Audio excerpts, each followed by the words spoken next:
This is Kickin' and Streamin' Podcast, a binge watcher's guide to streaming movies, TV series, and stuff. Here are your hosts, Graham and Jocelyn. And hello, everyone. Welcome to another episode of Kickin' and Streaming Podcast. Here with you is Graham, and of course, with me is the fantastic JoJo. Give me some howdy do, JoJo. Howdy do. By the way, you don't know this, but this is the second time we're trying this. I have to keep it real. Like I said, this is take two.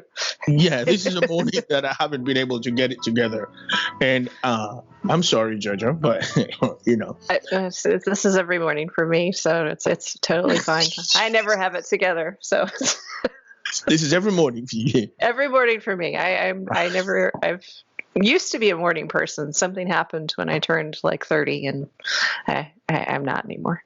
I can't remember a time that I was a morning person ever. And the crazy thing is, my entire life, I've always had the earliest jobs. I went to school always early, but it was always like, I hate this. Why do you have to wake up in the morning? Why can't it be like the day starts at noon? You know what I mean? Yeah. Yep. I completely agree with you. Right. So today we bring you a show that is going to be, as we said before, fantastic, because we're talking about a very, very bombastic series on Amazon Prime. So on Prime Video, and it's called Utopia. Yes. And we're talking about how, nothing the trailer says does justice to the show. This show is fabulous. This show is, and I don't think you can probably summarize the show in a 15 seconds, 20 seconds, 30 seconds trailer. Probably you would have to do like a mini infomercial if you want people to kind of find out what this show is about. But the one thing I can say, and I'm gonna want to hear what you say about this, is that judging by what we've seen from Prime Video, we probably should have known that this is gonna be along the line, isn't it? It's true. It's true. I am not kidding. Like, every time we talk about a Prime Video show, I go into this rant about how Prime Video never disappoints, and somehow I still feel like they do a better work at picking what they're going to stream. They do a better job than Netflix. Yeah. And so we should have known, but alas, we didn't know. Except that now that we watched the show, we know, we're hooked, and I can't wait for the next season. Yeah. All right. Yeah. So we are ready to talk about it.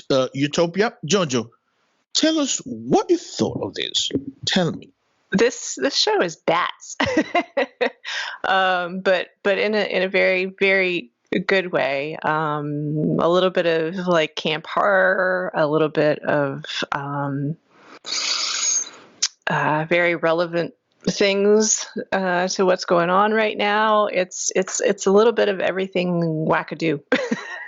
Yeah, I haven't heard you use this term for a long time about a show that we're talking about, wackadoo and bad shit. What was the last show you referred to as wackadoo? I don't gosh, I think it was I've forgotten the name of it, but it was the one with Bancroft. Was it? I watching this show after the first 2 episodes, I again found myself just extremely happy at the fact that somehow I've pinged on you the whole tell people what this show is about thing from the beginning since we started this podcast, and that I've never had to do it because I'm seriously glad, because I don't know how I would explain to anybody, well, this is what this show is about. But if anybody can do it, I know it's you, Jojo, right? I'm gonna try. This was the one where I was like, I know Grandma's gonna ask me this, and this is gonna be so damn hard. So it's Utopia. It was originally a British TV series, which I, as a side note, am interested in watching that as well because I'd like to see the differences between the two. But it was picked up by Gillian Flynn, who is very well known for Gone Girl and lots of scary books and movies. And so she has gotten this to Amazon, and she's produced and written, I believe. But it's about a group of young people who originally meet online. They end up meeting in real life at kind of like a Comic-Con type thing. They are big fans of this is difficult, of like a cult favorite graphic novel, a comic book. And the comic book ends up sort of pulling them into a deep state type organization. And they also become tasked with saving the world. I do okay? Dude, you certainly are doing better than I would ever do. And, if you want to know more, you better watch the damn show because that's all I can tell you, man. It's like I don't know how you can really get into it without giving everything away. And I mean, I know we do that when we talk about shows. We are really completely spoiler free in that sense. But I don't know. Just to start out with, I don't really want to give everything away. Yeah. I mean, definitely. So here's what I would say. There is not a lot we can say about this show that will give you clues as to, I have to watch this. But we can tell you have to watch this. That's basically what it is.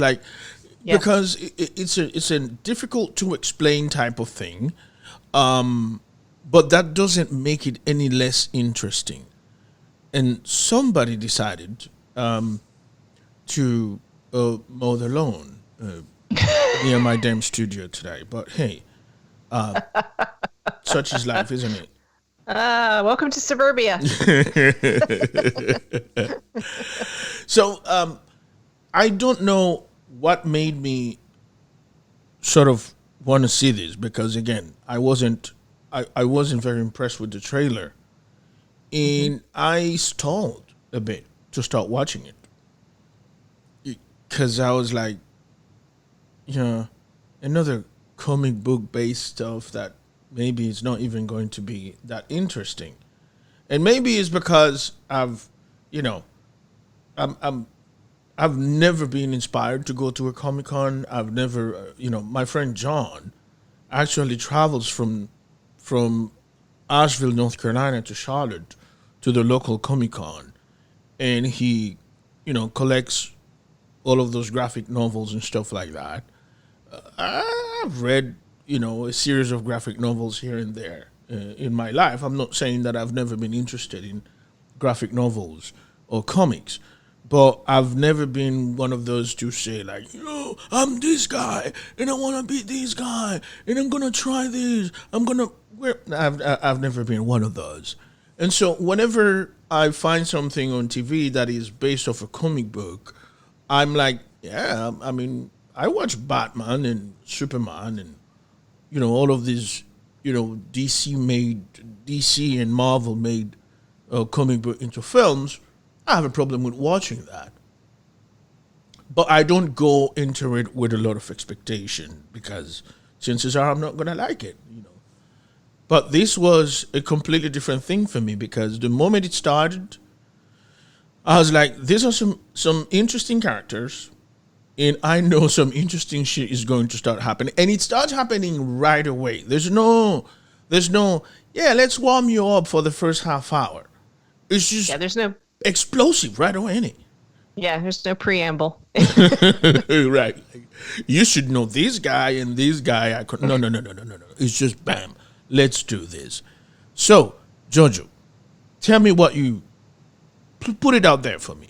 What you thought of this, and why do you think this is going to be a successful show, if you think so? I think that it's I think it has a great pedigree with Gillian Flynn and it's got John Cusack and it's got Rainn Wilson and it's got a great cast behind it. And I think that as bonkers and wackadoo as it is, it's not completely inaccessible. You don't have to have watched anything else or done anything else. You don't have to have seen the British series to appreciate this one. And I think that the fact that it's so...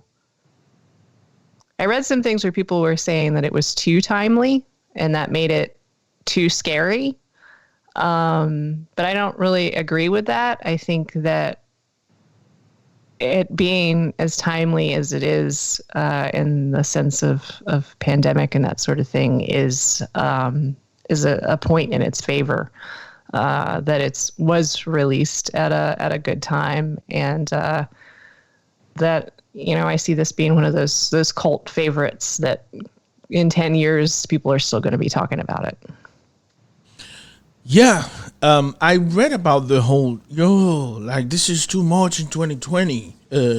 Why, But you're right. I think if there was a time that deserved the release of a show like this, we're living in it, and the reason being is because you still have people out there who don't believe what's happening in real life, and the reason most people who don't want to believe that this is happening is not necessarily because they are discounting a pandemic, but rather we're too good of a country for this to be happening to us.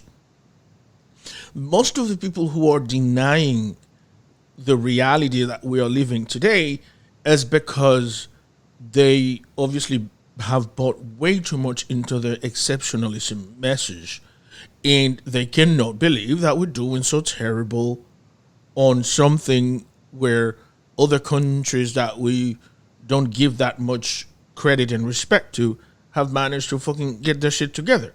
And how and we've talked about this, how it, sometimes people are skeptical to revisit history, especially on the part where they didn't do so well. Right. And it's like, yeah, but that was a long time ago.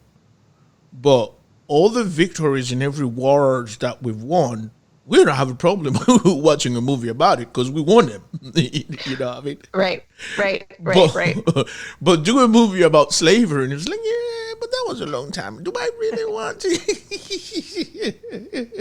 That was so long ago. That's ancient history. We don't need to talk about that. Revolutionary War, however, let's talk about that all day. Oh yeah, let's glorify them. And so I think this is basically the reason why people are so adamant, we can't take it anymore. But you're right. I think there is a potential for this show to become an absolute, cult favorite, because first of all, we're gonna talk about the cast.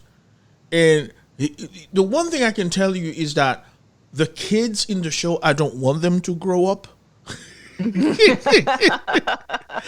mean, for the next few seasons, I know that whatever you're like, ooh, Grant has grown up a bit, But the kids are great, and the adults, they are the most fucked up little bunch of people I've ever seen. And somehow I was pulling for them. And even the character that wasn't really that great of a person, I was finding ways to understand why she is the way she is. And that's Jessica Hyde. So let's talk about the storyline, maybe, without giving too much away, right? Okay. So I was having a hard time figuring out if maybe the group of fans, the fanboys, had taken it too far, and somebody was playing a huge prank on them. Right.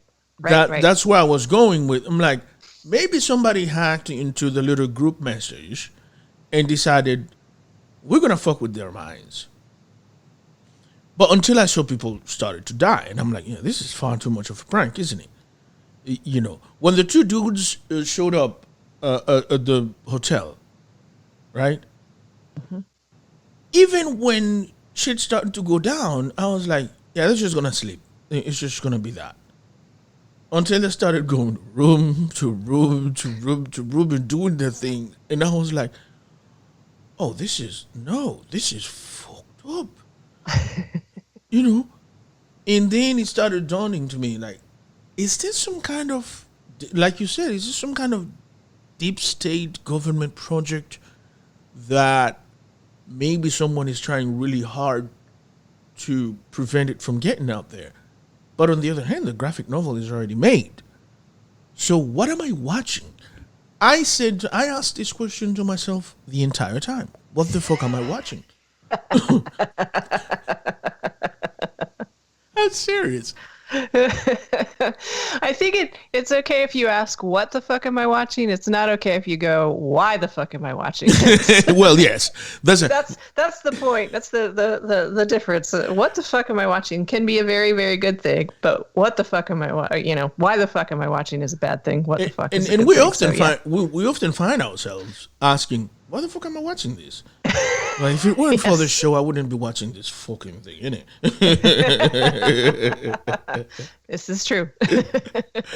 So what was your reaction while watching this? What was your, how did this show have you reacting by yourself? Maybe did Jeffrey watch it with you? No, he didn't get to. No, it was just me, and my Chihuahua cartel. And the dogs be like, I don't know what it is that she's watching, but damn. They're going, what the fuck is she watching? Wow! What? Well, you had mentioned earlier, but it was, when you watch something that's quote unquote mainstream, which I do consider Amazon Prime to be more mainstream than some things, that when they do kill off characters that you've gotten to know, or that they've been introduced well, and some of their motivation and that kind of thing. So when characters start getting killed off, to me that was the first, what what is happening here? That was the first character that got killed off like that was my first clue that, okay, this is going to be a completely different kind of a ride. Right. I mean, of course, it's gritty and all, and it's shot differently and that kind of thing, but I was just kind of waiting to see what it was going to do to prove itself to be different from something else. And that for me was the moment, is when they first killed off one of those characters. It was like, oh, okay. Okay, you like, okay, so is this where we're going? This is this is what's going to be happening. And the thing for me is the innocence with which the show starts, because it's, this is an old dude's house, and now it belongs to us, and we're going to clean it up and make it look better, right? And dude finds this graphic novel, and of course, it takes a whole life from there. From that first scene to about 25 people dying in the first half hour of the show. Like, what in the world, man? Yeah. And then it just takes off from there. Yeah. But I have a thing with conspiracies and conspiracy theories, and it's not because I discard conspiracy theories right away. The thing is that most conspiracy theories are based on shit, on nothing, And so it's very easy to just like to just like completely dismantle them in the blink of an eye. Right. Some conspiracy theories, on the other hand, are a bit more.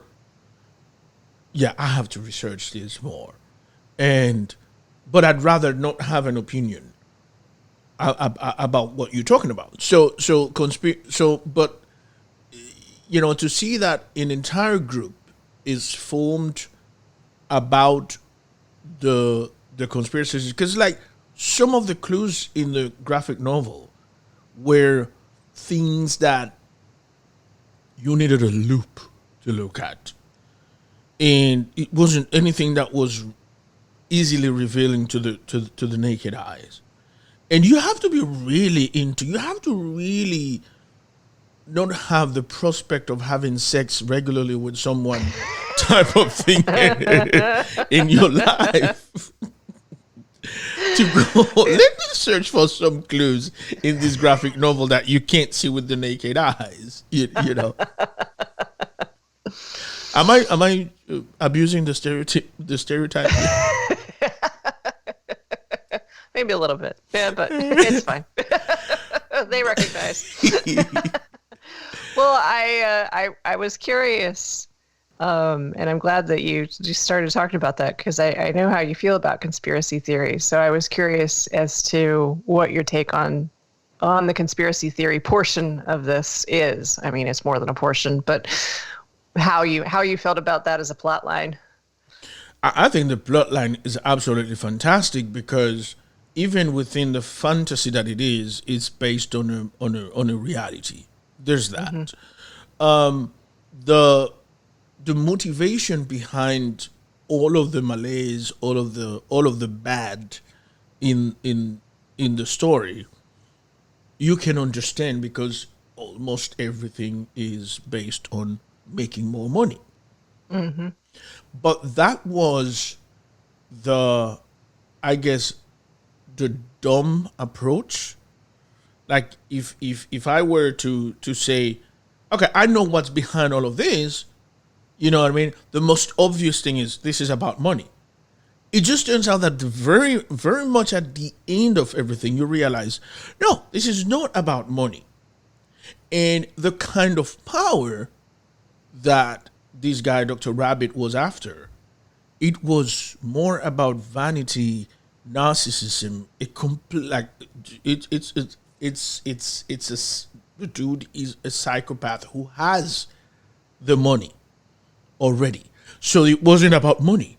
It was about, how can I play God? I'm going to play God, right? And this is where, for me, this entire thing is scary. And to think that there are people out there, right, who have enough money that nothing will be about money for them anymore, but about playing architect, playing God with the world's population. And so I dismiss at any point, like whenever I'm on Facebook or whatever, and somebody's like, no, because Bill Gates is doing the vaccines and shit, I'm not going to... Microchip in your arm. Yeah. I'm like, shut the fuck up. Do you know what I mean? Yeah. Because these are people who just heard something, read a headline, and decided, I'm going to propagate these. Mm-hmm.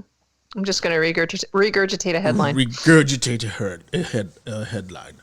Having said that, now I think one has to actually start to consider some of these possibilities and be at least aware that there could be some, not truth, but it is all in the realm of possibilities. That's it. Am I saying that I believe that, a dude that has the money of Jeff Bezos and Bill Gates are supervillains and shit? No. I don't think so. But I would not dismiss if there was any evidence coming to light that they've done or they are doing some supervillainy shit. Because I have to maintain a certain level of suspicion on people with that kind of power and that kind of money. Am I taking it too far? I don't think so at all. I mean, you have the whole in real life. You have the Epstein, which is, we're not talking about pandemics and that sort of thing, but also some pretty terrible stuff that a lot of conspiracy theorists have probably grabbed a hold of with Epstein. But when it comes down to it, there was some very shady, bad stuff going down involving some very rich, very powerful people. And we'll probably never know the extent of everything that happened with that. So to take it even a step further and start playing God with population, I mean, I have to say my first thought went to Steve Jobs. Yeah. And the fact that he was nuts. I mean, frankly, sorry, the guy was nuts. He was brilliant. He was a genius, of course, but he was also nuts. Yeah. So, I mean, I think that some of that would be, I don't believe that sweet little Bill Gates is going to put a microchip in you, but if they'd said Jobs, I would be like, yeah, that'll totally happen at some point. Yeah. So and I think you're right. Or something. I don't know. I think you're right. Like if you were to compare, like, the crazy thing is, you also associate the physical appearance of somebody with whatever villainy thing they tell you or you can come up with, and it almost looks like Steve Jobs was building that persona. Like, he was working up to be a Bond villain. He had the turtleneck. He just needed a cat to stroke.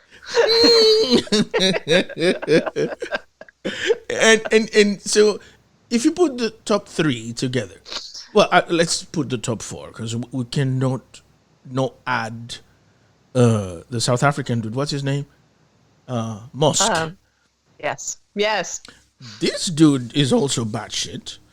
He is. He is. He's, I'm gonna conquer space and shit.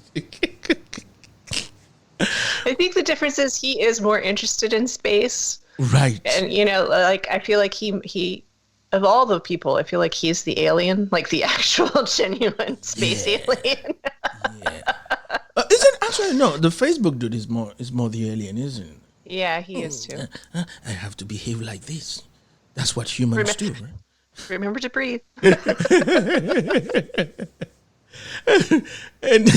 and but like if you put all of them together, some of them look like your typical you what you would be looking for in a supervillain. Because Bezos, for instance, right? Yes, he's got the Donald Pleasance thing going on, the bald. The bald and the never a necktie, just the button down shirt, But I mean, come on, Bill Gates though, the dude that gave us Windows and shit, and most of the time it was free for the first, I don't know, the first 10, 20 years.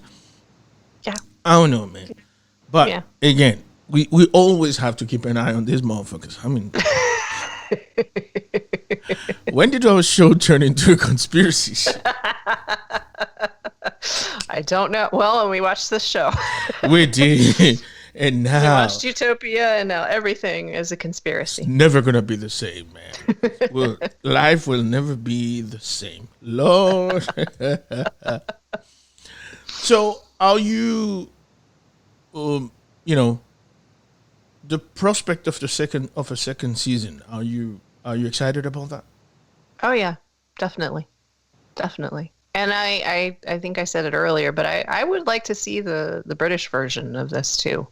I'm interested in seeing that too. I like comparing American versions and British versions, and it's rare, I feel like, that we get to see the American version first. Or maybe not rare, but maybe it's rare for the British version to be easily accessible for us, because there's been a lot of American things that are based on British stuff that you didn't even know about, like the Cosby Show and stuff like that. But yeah, I'd be interested in seeing the British version, and I'm definitely interested in a season 2 American version. Yeah, I was like, when it ended. First of all, for some reason, whenever I watch something on Prime Video, they have this eight episode standard. Mm-hmm. And whenever I watch an 8 episode series on Prime Video, I always end up like, damn, I wish just 2 more damn episodes. Give me Right. just 2 more damn episodes. Right. Right? But they're very substantive in every episode. Like there's no filling in episode. Like every episode tell you something. And so I'm happy with that. But I was left like, like yesterday, I when we spoke, I told you that I had been, I was like 1 episode away from finishing it, and I had to do an IKEA run with Chris and Jamal, so I didn't get to finish it. But like I was like, when you go to IKEA, you can't just go in and out. There's no such thing as going in and out on IKEA. Sometimes I think it would be easier to go to Switzerland or Sweden. Sorry, Sweden. I think it would be easier to just go to Sweden and buy the stuff there and then fly back than it is to go to IKEA. Because it's more than an ocean. You are not joking. And the thing is, you have to go through every department just to see whether or not you are interested in what they're selling. You just want to see. You just want to have ideas. You just like, that place is the closest thing to a, 25 of December in the morning that I've ever seen. Yeah. So we did that, and it took the regular 4 hours that it took for you to walk out of $70 worth of things that you wanted to buy. Mm-hmm. And so we weren't home until after 9 p.m. And I couldn't freaking wait to just watch the last episode. And then I was left with the, man, I wish there were just 2 more damn episodes. Just give me 2 more. Let's not do this. Give me 2 more, right? But I actually didn't know of the British version. And I know from what you're telling me, it seems like there was only 3 seasons of the British version. I believe so, yeah. So we would have to see first why it got canceled, and if there is just a delay for the 4th season, and where the hell we can see it to watch, we can find it to watch, Yeah. Yeah. I saw an article with Gillian Flynn, and she was saying, "Oh, don't worry, the American version is going to be less violent than the British version." You don't say. So I'm like, as you said, they killed 25 people in the first episode, and that's less violent? Okay. Right. My God. No, man. So. Let's not do this. Right. So let's talk about the cast. So there's some big names in the cast, and there's some names that are very much in the popular conscience, but they're not necessarily have reached their peaks, right? Mm-hmm. But what we do have is an absolutely excellent cast, and I couldn't wait to get to this moment, to talk about the cast. First of all, I don't remember the last time I saw John Cusack in anything, but this dude has that face that you will recognize anywhere, no matter what, right? Like it's just never changes. Like you can tell that he's aged, but it's the same face you remember. Does that make sense? Like I know that I've seen some transformation in actors over the years, whereas this dude, you just see a guy that has aged, but hey, you can still see the dude that you've seen 30 years ago, right? Yeah. He has very It's a very distinctive vocal pattern, I feel like, and a very distinctive mannerisms that seem to come through in most of his performances. Maybe not all of them, but most of them. And I am a John Cusack fan, and I feel like he kind of, to me, runs the line of either being absolutely fabulous, unbelievably good, or complete crap. I feel like there's no in between there with him, which is perfectly fine. You know, I would almost rather that than somebody who would every other performance just phone it in. You know, I'd rather them just be like, you know what, I'm not interested in doing this, and just be crap. No, you're absolutely right. There are 3 actors that I can think of that are like this, that have these perfect pattern of speech, mannerism, that makes them recognizable, even if they were using like the most confounding these guys. Mm-hmm. And it's John Cusack, Hugh Grant, and of course Christopher Walken. Right? Yes. But I'm gonna throw another one here too, because you've talked about this guy. Our guy, John Malkovich, is like that. Yes. Too. Yes, he is, very much so. There is no character John Malkovich plays that I'm not scared of him.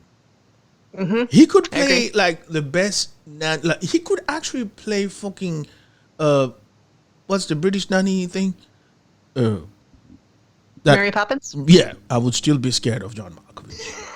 John Malkovich as Mary Poppins, and I'm like, yeah, I'm still scared of you, motherfucker. Yeah, I agree with you. I agree. This lawn mowing is getting closer and closer, man. So I'm sorry for the background noise, folks, but that's what happens when you record on a Sunday morning. I have a neighbor who actually mows his lawn every 2 days, and I guess that's what his obsession is all about. So we all have our own quirks and shit. So. Or our own foibles, and his is lawns. Does he go out with scissors? This dude, I mean, come on, it's just ridiculous. Like I think he gets nervous or he gets anxious, and that's his relaxing. His therapy is to go mow the lawn. It almost feels like he's right in here with me. You know, so we should ask his opinion. So you see. So John, what do you think? So again, I'm terribly sorry. I think I can undo some of the background noise on the audio version of the podcast, but I don't know how we're gonna do with the video version. Anyway, moving on. So, what did you think of Cusack as Dr. Kevin Christie? I thought he was great. I thought he was. Well, everybody I feel like had some level of creepiness in this, but yeah, I thoroughly enjoyed his performance. Yeah. What about you? What do you think of him? I was buying the whole goody two shoes thing from the very beginning. Like that's for me what made me like, wow, this guy is great, because I thoroughly believed that this guy was a great father, a fantastic scientist, in the whole thing. And I'm like, oh shit, now they're gonna pin this thing on this dude, Mm-hmm. And then I realized, do you know when I realized that there was something incredibly sinister about it? When's that? I have a thing when families have an unmistakable routine that always strikes me as creepy. Mm-hmm. And when they sat at the table and joined hands, and he asked one by one, what have you done today to earn your place in this crowded world? To each one of his children, including his wife, I was like, yo, this guy is a creep. There's a cultish shit going on, and we're about to find out. And I don't know why. Like, before that, I was buying the entire thing until that moment. What have you done today to earn your place in this crowded world? First of all, that is a weird question. It is. But secondly, the crowded world part of it gave me all the clues I needed to know that there's something about world population control number here. So, yeah, the guy was brilliant, man. John Cusack did his thing. I think I wouldn't want to see anybody else playing this character. Yeah, I agree. He owned the character and made it his. Yeah. So, now there's another actor I'd like to talk about right after John Cusack. And it's the dude who played Arby, Christopher Denham. This kid is great. Yeah. He knows how to play. Like, even when Arby was going around killing people, I still had wanted to be his friend. Is that wrong? No, I don't think so. Like, come on, Arby, you haven't done anything wrong. You just killed 35 people. But hey, man, can you be my friend? Bring it in.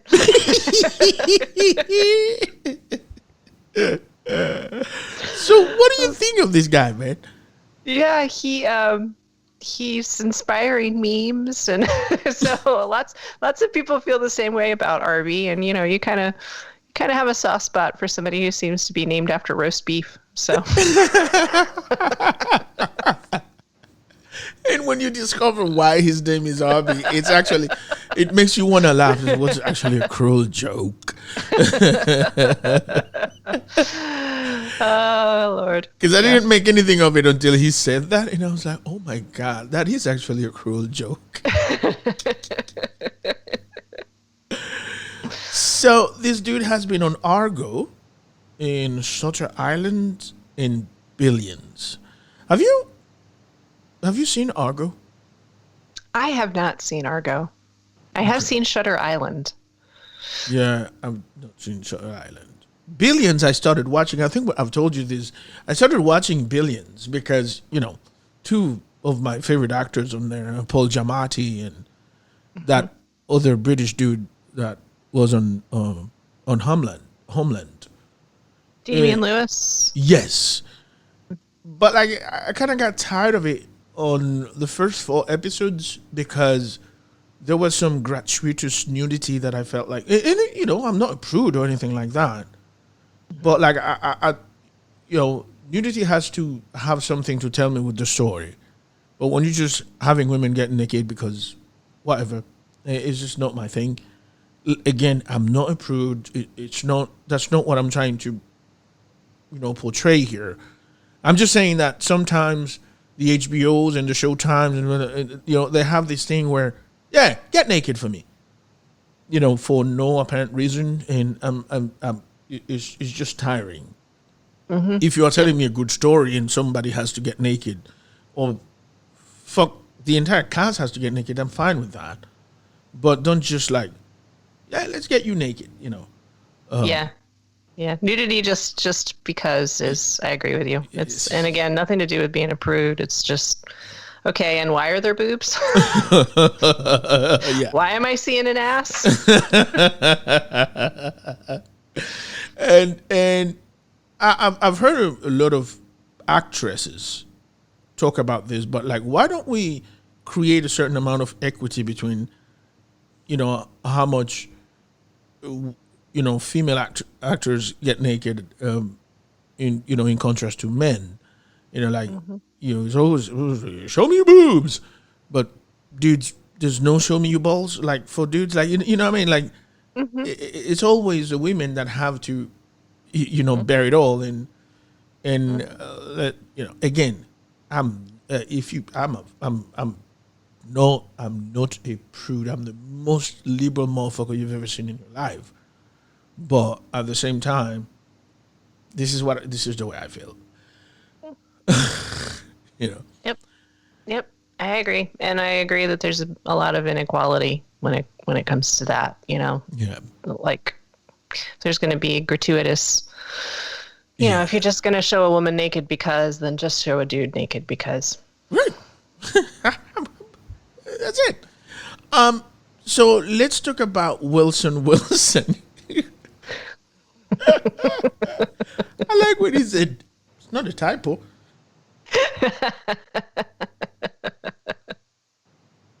Wilson? Yes, that's me. It's not a typo. You know. You know, I have a thing with names. So that was for me like, yeah, tell them Wilson, you know. And you remember, I went to vote this season, this week, and the lady that, you know, looked up my registration and stuff, it took her about 3 minutes trying to figure me out, right? Because first of all, she asked me, tell me your name starting by your last name, right? I tell her my last name. She asked me to spell it. I started spelling it. She's like, you know what? You're going to have to write that down for me. That's a little bit too much than I can handle, right? I write it down for her. And still she's staring at the computer, like at the little laptop, like, no. How do I tell this guy I can't find you? How do I tell this guy maybe you're not registered and you're an illegal alien trying to vote without sounding, you know, some racist southern lady? And I'm like, I'm going to let her bask in it, and then I'm going to tell her what she's doing wrong, right? Mm-hmm. And about 2 minutes into it, I'm like, so the last name is actually Pierre Louis. So Graham is the first name. Oh, so that's what you know what? It was my bad because I actually asked you to write your last name first, and you did. I'm like, yeah. Don't worry, it happens a lot. I follow directions. Oh, yes. But yes, I knew, and I know that. I know I have a first name that sounds much like a last name, and a last name that people aren't familiar with, so they can't possibly understand that it is a last name, but rather maybe, you know, it sounds more like a Pierre Louis should be, you know, your first name, but no. And so when Wilson tells this young lady, yeah, it's not a typo, that's actually it, I was like, yeah, I feel you, man. Trust me. I'm with you, dude.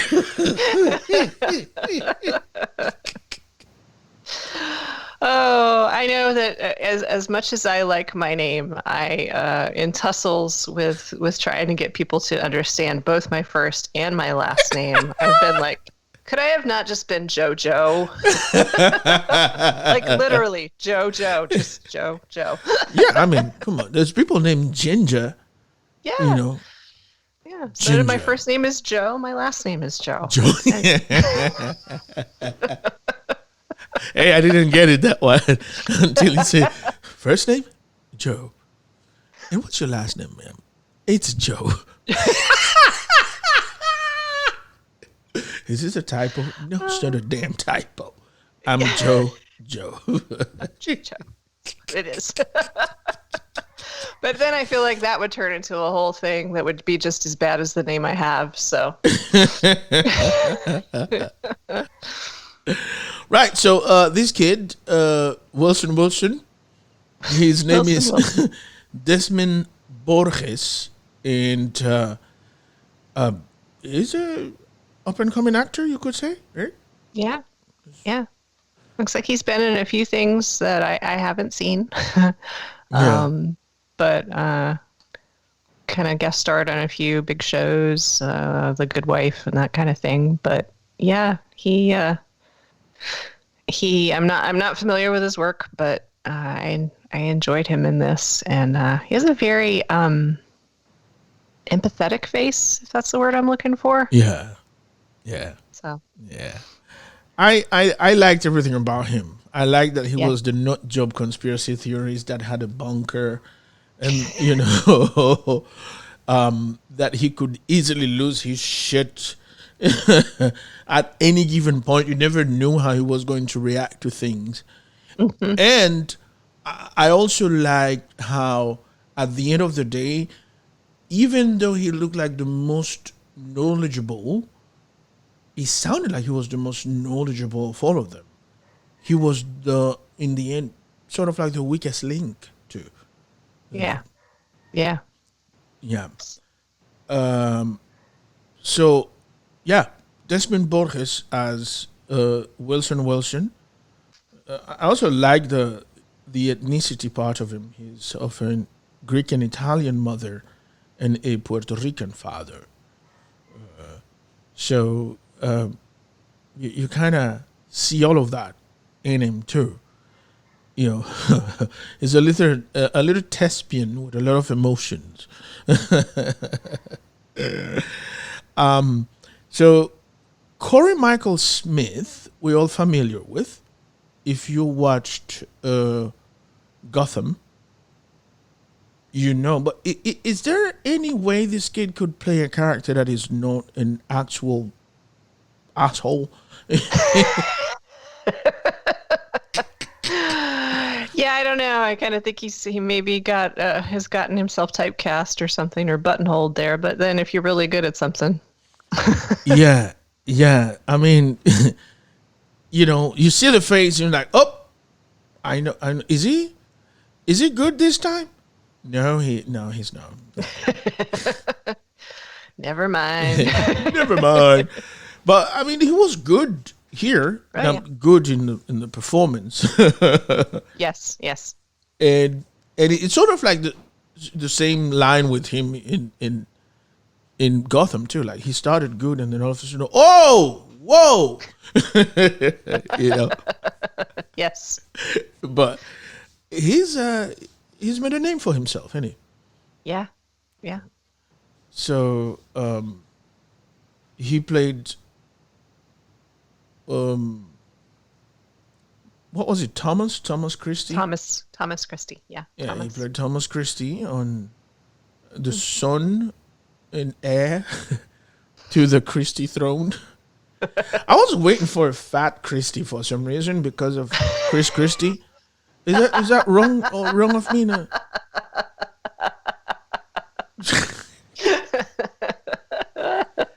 I'm not saying, but I'm just saying, if there's going to be a Christie family, I'm waiting for one of them to be in politics and to be fat. Yeah. You know. A little on the chunky side. He was Chris. But I know that was wrong of me. Whatever it is. Yeah. So who do you want to talk about here now? Let's talk about whom? Who do you got? Well, there was Sasha Lane as Jessica Hyde. Yo. Sasha Lane as Jessica Hyde. My God. Tell me, what impression did you get? She's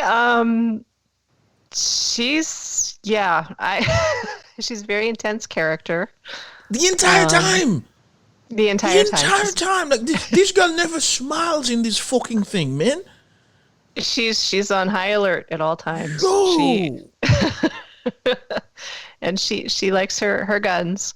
Yep. And but a very, very interesting character, and a very, I think, a very well handled by the actress of Sasha Lane. She's her father's African American. Her mother is from New Zealand and is of European and Maori descent. So that's very cool. Yeah, it's quite the cool mix in there, isn't it? Yeah. She's from Houston, Texas. Born in Houston, Texas. So I have not seen anything else that she's been in, though. She was a completely new face for me. Yeah, and she's been in quite a few things, but again, like you said, for me too, she was an interesting face, a new face. And I was like, who is this girl? You know, and she had that vibe of the young hippie hobo that you meet at the library and you're like, "Are you a hobo or you just enjoy dressing like a hobo?" Do you know what I mean? Are you a hobo or are you really rich? Yeah, like kind of like the Olsen sisters, you know. Yeah, either a fucking hobo or you just like to just play one. Yeah. But yeah, she was dope, man. I was like, that was another face that I couldn't see anybody else playing, you know? And there's something about her, man, that I'm like, are you really like this? Do you know? Yes. Is there a time in real life where you are actually approachable? Like, am I to expect that you're just gonna bash my head? You know? Yeah. Yeah. So she's. Yeah. I want to see more of her in everything, in anywhere, wherever she is. I'm definitely there. Let's talk about the kids. So I was thrown off by this kid, the little boy's name, the actor's name. His name is Javon Wana Walton. Lana Walton. What is that? Like, what is that supposed to mean? And then his bio is like the crazy. He's an actor and manager. What the hell can you manage at your age? Is that a typo? I I don't know. He's I don't know. Actor and manager. Actor and manager. Yeah. He's been in some. He was in Euphoria. He's been in Utopia. He's filming Samaritan and filming The Addams Family too. So I'm not sure who he's managing. Maybe he's just managing himself. Yeah. Maybe he's his agent, publicist, and legal company too. I mean, his character was a pretty competent little kid anyway. You know, this dude managed to, travel across state and be gone for days. And, escape from the police, escape from assassins and stuff. Maybe he's like that in real life. Javon Wana Walton. Maybe so. Doesn't really have his date of birth listed here on his bio that I'm seeing, so I don't know how old he is. So in real it's life. possible he's a little person who plays. It could be. It could be 45. Which explains why he's a manager. There you go. Hey, we're just playing. Farrah McKenzie playing Alice. She's a little badass, Alice, isn't she? Yes. And she's actually 15. Yeah. Yeah. But for some reason, her little face reminded me, I thought I saw her. Do you remember that little movie that we talked about that Jim Gaffigan and Viola Davis was on Troop something? Mm-hmm. Troop Zero. Yeah, Troop Zero. I thought, was she on that? She wasn't, but she does look very much like one of the little girls that was in that. Very, very much like could be sisters.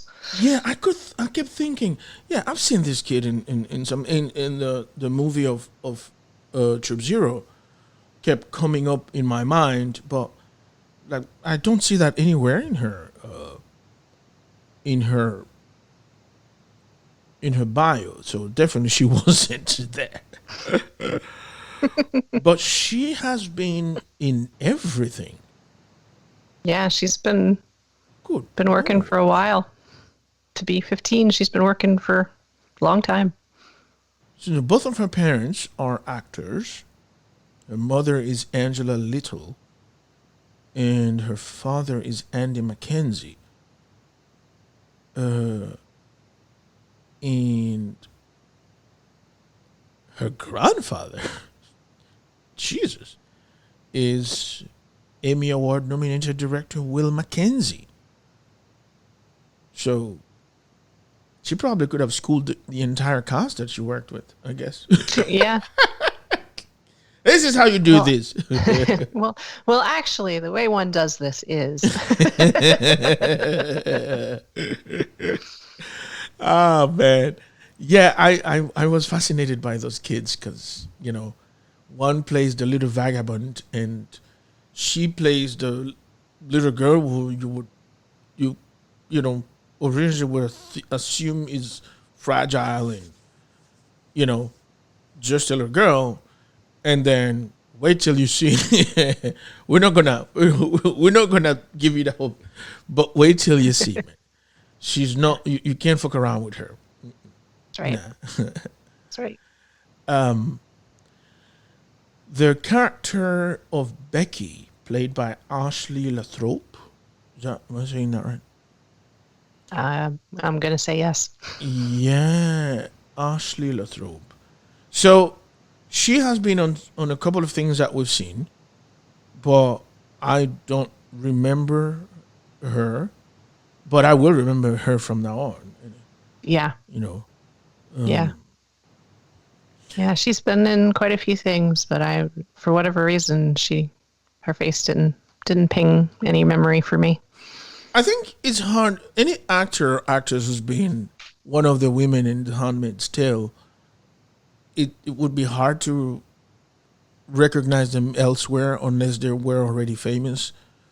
This is true. I mean?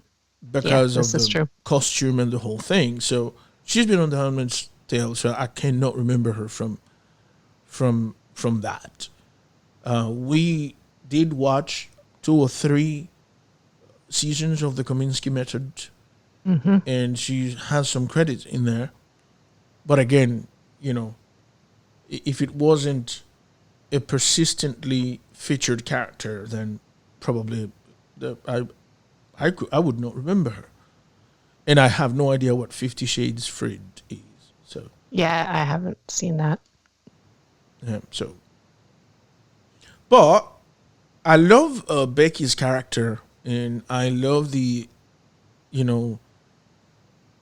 her reason for being part of the story, and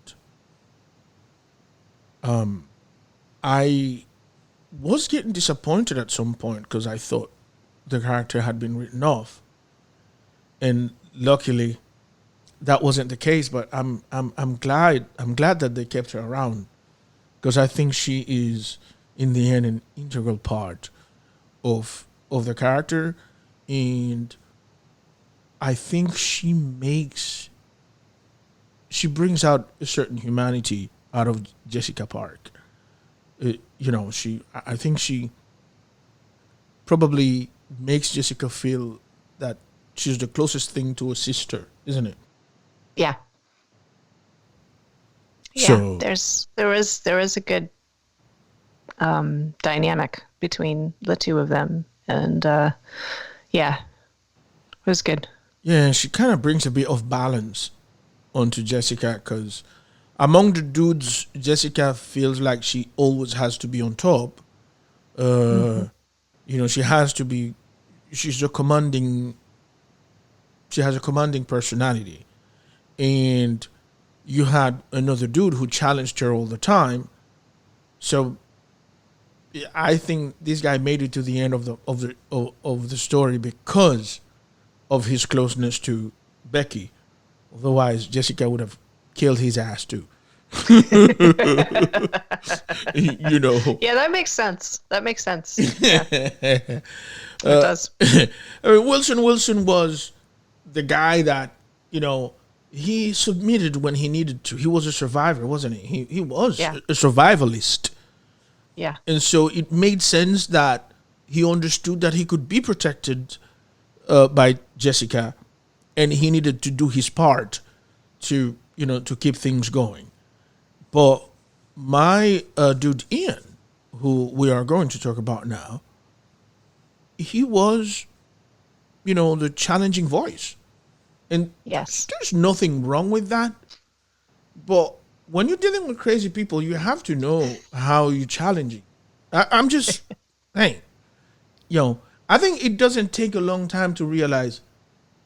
It shouldn't take a long time to realize for any part of one of the group yo, this girl Jessica ain't playing around. She's fucking crazy.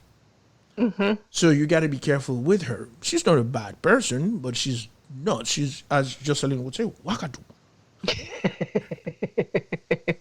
Yes, and so I think that if you had any survival skills, what's the silly saying? The number one rule to gun safety is not pissing me off or something stupid like that. But I mean, essentially that was her character is, okay, the number one rule of surviving this is let's keep her happy. Let's not challenge her. Let's recognize the fact she knows what she's doing and just follow her lead and it'll be okay. Yeah. At least it'll be okay in the sense that she's not going to kill me. She ain't going to kill you as long as you do your part. Yes. Because little girl also almost got her ass killed. I'm like, dude, really? She's a kid, though. No. Fuck that. So let's talk about Ian. Dan Bird is the actor who played Ian. Mm. He is also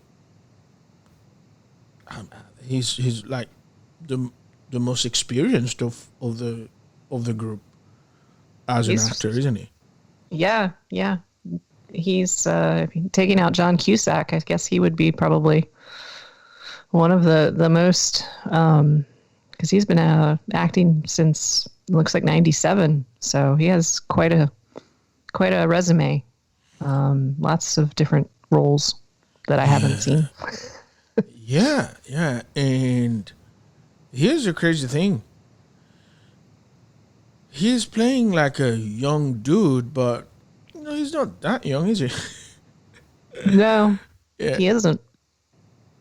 But he's a good character. You always need a character like this in there, like I said, because although he's a weaker voice, but he speaks truth to power, and sometimes he steers the conversation to consider other scenarios, which is a good thing, isn't it? Yes. Yes. So the character of Ian was necessary. It's just that most of the time, whenever he spoke, I was scared for him, especially when he challenged Jessica Hyde, didn't he? Yeah. Yes. So this kid has been, this actor has been, in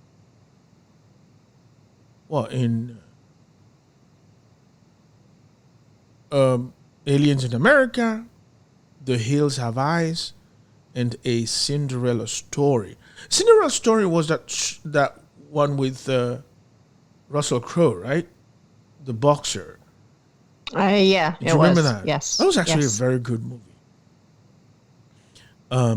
And Cougar Town, wasn't that the show with Monica from Friends?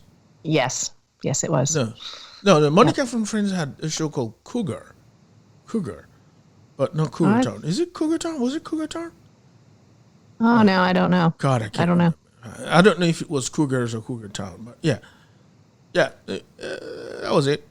But cool dude, right? Yep. All right. Yep. Who else do you want to talk about? I think really the one that's going to bring, I think, people into this show who might not watch it otherwise is Rainn Wilson, because of his huge following from The Office. Yeah. So I think that people are. I think that him being in it will probably pique some people's interest who otherwise would be like, I'm definitely not watching that. Yeah. I think most younger people don't know who John Cusack is, right? True. Some of the dudes may know Jessica Roth, the young actress who played Samantha. But you're right. I mean, Rainn Wilson is going to be, some other people might know Corey Michael Smith, but you don't know that he's in the show until you watch it. Right? Yeah. And I think that, I don't know, I feel like that Rainn Wilson, just because there was such a I don't know. There's such a following for The Office. It's practically a religion. I feel like, and there's memes and everything. And so this character that he played on The Office became so iconic that I really think that people will watch stuff that they wouldn't normally watch just to get a chance to see Rainn Wilson act. But the good thing about Rainn Wilson is that he's one of those people who played an iconic character in an iconic show. But you actually can believe that he's another person when you see him on something else. Yes. And I love that. Yes. I love that. Yes. He definitely has the chops, the acting experience and ability to pull a different character. And he's not playing the same person over and over and over again. Yeah. He's actually very good. But Rainn Wilson is not a young duck, is he? No, he's not. He's been around for a while. He's been in many, many things. Wow. But yeah. No, seriously, I thought he was a dude in his 40s. Huh? I mean, my dude is 54. Oh, that is dope. No, seriously, I'm all right. Good. All right. So, there were some cameos here and there that we also have to make some mentions in it. Cameron Manheim as what was the name of her character? Artemis. Artemis, yeah. I mean, I've always been fascinated by Cameron Manheim because she is one of those actresses that the moment she's on camera, you can't stop watching her. I loved her as Eleanor in Private. It wasn't Private Practice. The Practice. Mm-hmm. Right? And then she was in another show more recently in the mid 2000s that I remember watching. And then, but like she's fascinating. She lectures and she writes. She does theater. She does all kinds of things. And I was happy to see her here playing Artemis. That was dope. Yeah. It's always fun to see a good cameo, from a well-known actor or actress who is, they're not just there for the paycheck or whatever. They're there to enjoy this character and play them out for us. So it's always fun to see that. And they're also not just there to play themselves, Yeah, that's exactly right. She was there and she's like, yeah, I'll play Hobo Lady. Boom. Yep. That was dope. You had Crystal Fox, who played Kim in a couple of episodes. She was the mother of the little girl that we're so fascinated by and we talked about. She was what was it? Is that a foster mother, wasn't she? Yeah. Is that a foster mother she was playing? Yeah, I believe so. But she played a very kind character, and I loved that. I loved how she, had no problem taking in that, Javon Wana's character, Grant. And, yes. And, she didn't have to know any background of him or anything. I love that. I thought her cameo was great. And another actor who did a nice little cameo there a couple of times, and I suspect this character is going to have a larger role to play. It's not a simple cameo. We're talking about Sonja Son as Milner, who also is Homeland. I think in the next season, then she probably will be more prominently featured. But for now, we'll just leave it as, a cameo? Yeah. Yeah. This is an actress with an immense pedigree, but if you want to know who we're talking about, think about The Wire. Sonja Son was in The Wire, and I think,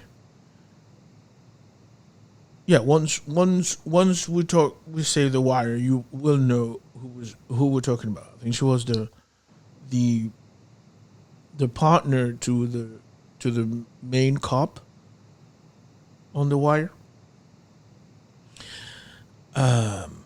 Any other cameos that you can remember? I can't remember. I'm sure there was, but my brain's gone poof.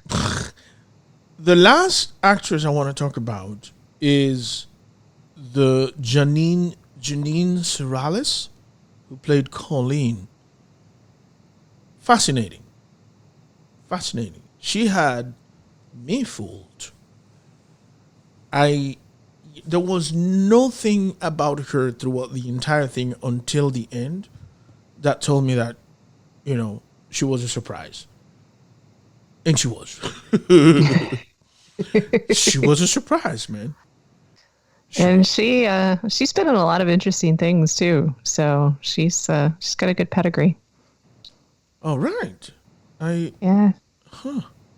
It's Across the Universe. That was a great movie. Inside Llewellyn Davis. So she's going to be in the movie I'm interested in called The Woman in the Window. So that should be good too. Yeah. Did that movie ever come out? Because I remember, I think I saw a trailer for that about a year and a half ago.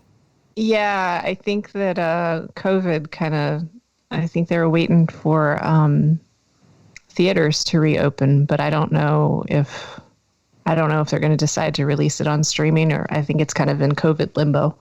Yeah, I think this is a movie that deserves to be thrown out when everything is said and done. I'm cool with that. Yeah. I am cool with that. All right, then. So, here's the thing. Utopia, if you are expecting to see something that sparks your interest by watching the trailer, that's not going to do it.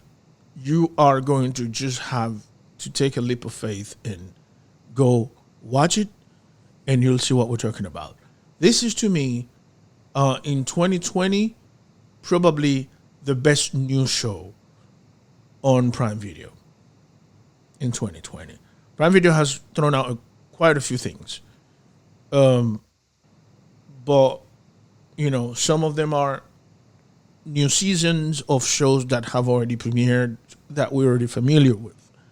But new show, I think Utopia is going to be the one to talk about in 2020. What do you say, Jojo? I agree. And I disagree with the people, as I said earlier, who think that it was released at the wrong time. I think this is a great time to release it. And I think it's an interesting reflection of the times we're living in. And I am very excited for season 2. Me too. And it's a damn shame that sometimes it will take, probably it will take longer now. Yeah. Right? But we'll wait, and we'll see what happens next. But I love this show. If you were to give it some stars, Jojo, what would you go with? I think 4 to 4.5 out of 5. 4 to 4. Man, Jojo, this is the first time you've ever been so generous with your star giving the street. Woo! Lord, I'm with you. Yeah. I think it's deserving of all the accolades that you can give it. Yeah. And watch it, and you'll see what we're talking about. On the other hand, I think this is a good time for us to tell you that you can follow us on every social media platform, right? We're everywhere. Where are we that we ain't, Jojo? Is that a good question? Where are they with that? We ain't on LinkedIn. That's exactly. That's the only thing you're not going to find us. But we are on Twitter. We are on Facebook. We have a Facebook page and a Facebook group. The conversation in there is absolutely fantastic.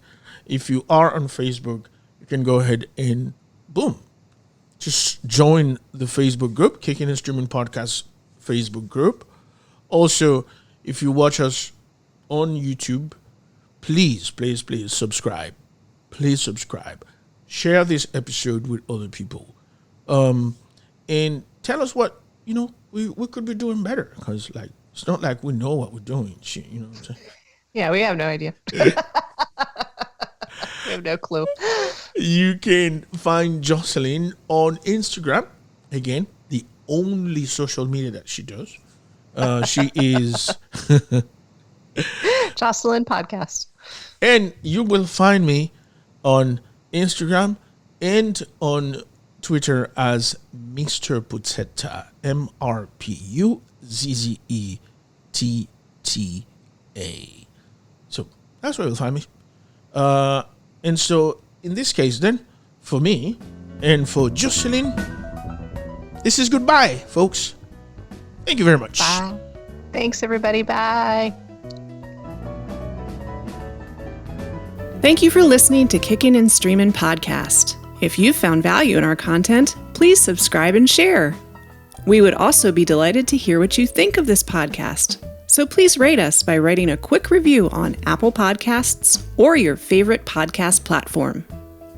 Follow us on all major social media platforms such as Facebook, Instagram, Twitter, and Pinterest. Join the conversation happening today on our Facebook group.